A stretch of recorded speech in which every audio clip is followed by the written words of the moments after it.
Shredded iceberg lettuce sold at some Taco Bell restaurants is now being linked to a multi-state outbreak of explosive diarrhea caused by a parasite. That's according to a source familiar with the investigation. The lettuce was supplied by Taylor Farms. In a statement, Taco Bell says it has removed potentially impacted lettuce in select states. Taylor Farms did not respond to a request for comment. Taylor Farms also supplies grocery stores and restaurants across the country, but it's now not clear how many of its products may be affected. All right, well, in the wake of the outbreak, do you need to throw away everything from your produce drawer? Do you need to avoid buying fresh fruits and veggies at the store? Today we asked FSU College of Medicine Professor George Rust. He said you don't need to throw everything out. Instead, just take a few precautions. Right now, I would say packaged salad greens are probably not a great choice.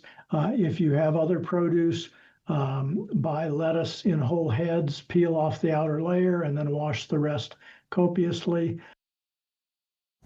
Russ said in Florida there are a few hundred cases of this parasite each year. Right now there's about 90, but that number nearly doubled in the past week. Washing all produce with lots of water is your best